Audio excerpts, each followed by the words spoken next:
Marvel ने अपने जमे जमाए यूनिवर्स पे जिस तरह रायता फैलाया है, ऐसा तो शायद डीसी भी नहीं करता अगर पहली बार में डीसी यूनिवर्स अच्छी कंडीशन में खड़ा होता तो। आज ऐसा टाइम आ चुका है, मार्वल को अपनी ऑडियंस ढूंढनी पड़ रही है। कहा पहले एमसीयू से लिमिटेड लेकिन ऐसा कंटेंट आता था जो लोगों को मनचाहा एक्सपीरियंस देता था, पर आज कंटेंट की बारिश कर दी है मार्वल ने, लेकिन उसे देखने के लिए ऑडियंस मिस्टर इंडिया बन चुकी है। ऐसा लगने लगा है अब तो मार्वल अपने एंटरटेनमेंट के लिए ही सब कुछ बना रहा है। चल क्या रहा है कुछ समझ नहीं आ रहा। इतने सारे पोस्ट क्रेडिट सीन्स पड़े हुए हैं जिनका कोई जवाब कभी मिलेगा भी या नहीं। कैंग को एक झटके में मल्टीवर्स के मेन विलन से कचरे की तरह साइड में पटक दिया। फिर जब इन्हें कोई रास्ता नहीं मिल रहा था एमसीयू को बचाने का, तो आरडीजे की तरफ ही देखना पड़ा है इन्हें। पहली बार में तो बहुत खुशी हुई थी आरडीजे एमसीयू में रिटर्न कर रहे हैं, हीरो ना सही एक डेडली विलन की तरह ही, पर फिर बाद में ये सब अजीब भी लग रहा था। मल्टीवर्स सागा के स्टार्ट से कैंग को सेटअप करते आ रहे थे ये लोग। Antman and the Wasp Quantumania में काउंसिल ऑफ कैंग से दिखा के चीजें और ज्यादा खतरनाक बना दी, लेकिन उसके बाद अब कैंग जैसे विलन को, जिसने न जाने एवेंजर्स को कितनी बार मार दिया था, टाइम के साथ खेल के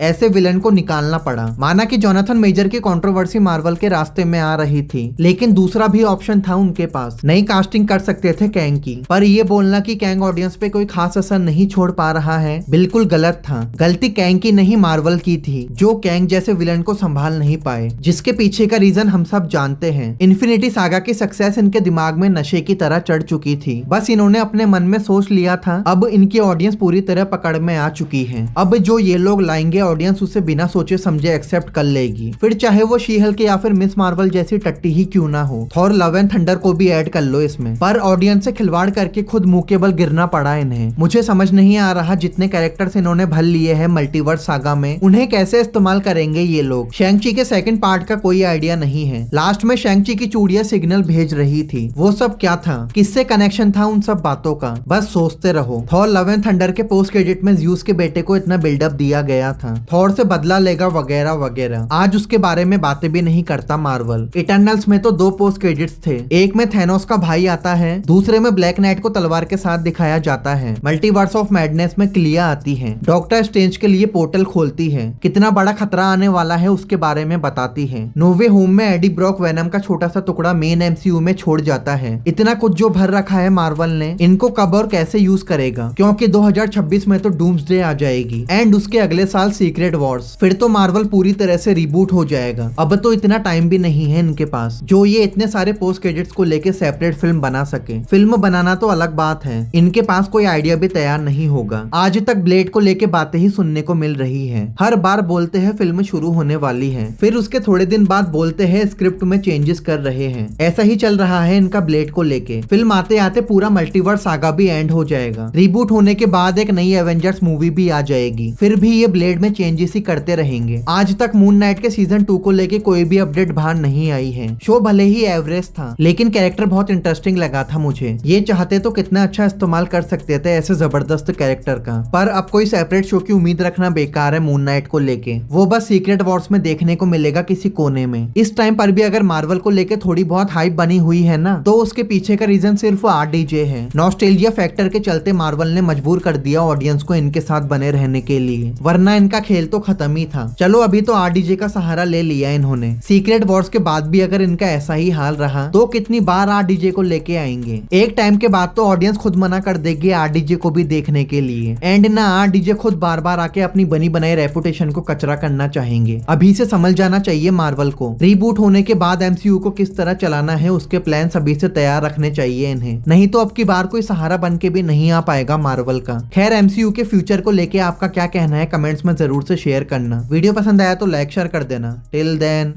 टेक केयर, बाय।